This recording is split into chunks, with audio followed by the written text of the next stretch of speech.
జాతి తక్కువ కుక్కలు వాడు ఇంకా బతికే ఉన్నాడా అంటే ఎదవల్లారా నరికేస్తాం తీసేస్తుంటే తొక్కుపాడు దింకులు దగ్గర పెట్టుకుని మాట్లాడాలరా బాబు. అడ్డగోలుగా బలిసి చాలా పేటరేకపోతున్నారు.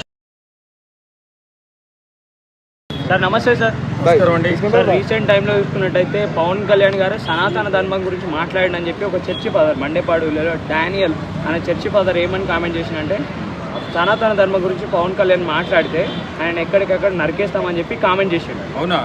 వాడు ఇంకా బతికే ఉన్నాడా?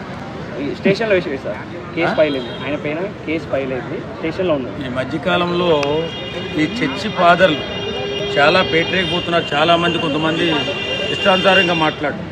పవన్ కళ్యాణ్ గురించి మాట్లాడేటప్పుడు ఒళ్ళు దగ్గర పెట్టుకుని మాట్లాడాలరా బాబు. ఎవడో ఏ ఫాదర్ అయినా కానీ మీ దేవుడిని మీ నమ్మకాన్ని మీరు నమ్ముకోండి. జనాల్లో దేవుడైనటువంటి పవన్ కళ్యాణ్ని నరికేస్తాం తీసేస్తుంటే తొక్కుపాడు దింగుతారు. ఈ మధ్య బాగా బలిసిపోయింది. ఎందుకంటే ఈ చర్చి ఫాదర్సు కొంచెం విపరీత ధోరణికి వెళ్ళిపోయి హిందువులని కొంచెం తిట్టడం అలవాటు చేస్తున్నారు. దశంభాగాలు తీసుకుని అడ్డగోలుగా బలిసి ఏం చేయాలో తెలియక ఇష్టానుసారంగా మాట్లాడుతున్నారు.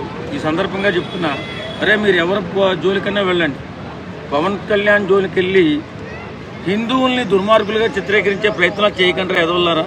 మేము ముందే చెప్తున్నాం, మీరు ఫాదర్లు అయితే మీరు మీ మతాన్ని గౌరవించుకోండి, మీ మతాన్ని మీ దేవుణ్ణి ప్రార్థించుకోండి. అంతే తప్ప మనుషుల్లో దేవుడైన పవన్ కళ్యాణ్ తిడితే ఒక్కొక్కరిని తొక్కి పడదంగే అవకాశం కూడా ఉంటుంది. అంటే రీసెంట్ టైంలో అసెంబ్లీలో పవన్ కళ్యాణ్ గారు కొన్ని మాటలు మాట్లాడిరా. అంటే హిందువులం 80% ఉన్నాం ఇండియాలో, మన దాంట్లో యూనిటీ లేదు, వేరే మతంలో ఇలా జరుగుంటే ఆ పరిస్థితి ఈ విధంగా ఉండేది కాదని చెప్పి ఆయన మాట్లాడాడు సనాతన ధర్మం గురించి. దాన్ని దృష్టిలో పెట్టుకొని ఆయన మాట్లాడి కాబట్టి ఆయన స్పెసిఫిక్గా టార్గెట్ చేసి ఆయన పైకి వెళ్తుంది. ఈ డానియల్ అనే కుక్క కూడా మాట్లాడింది కదా మరి. అవును, మనలో యూనిటీ ఉంటే అలా మాట్లాడగలుగుతాడు. హిందువులలో యూనిటీ ఉంటే ఇలాంటి జాతి తక్కువ కుక్కలు వచ్చి మాట్లాడతాయా? ఎవరి మతాన్ని వారు గౌరవించుకోవాలా, ప్రార్థించుకోవాలా, దేవుణ్ణి పూజించుకోవాలా. అన్ని మతాలని గౌరవించుకోవాలి, మన సాంప్రదాయం రా బాబు. అరే మన మనం యూనిటీగా ఉండాలి అని చెప్పి అనుకోవడంలో తప్పే ఉంది.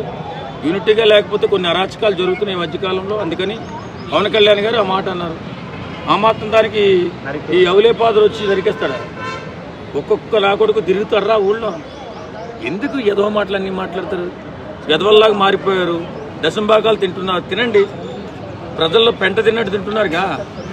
దేవుడు లాంటి ఆయన సంపాదనలో సగ భాగాన్ని ప్రజలకు పంచినటువంటి దేవుణ్ణి ఇష్టానుసారంగా తిడుతున్నారంటే మీ బతుకులు ఏమైపోతాయో ఒకసారి ఆలోచించుకోండి. మా సహనాన్ని పరీక్షించకండి. ఫస్ట్ మా సహనాన్ని పరీక్షించకండి.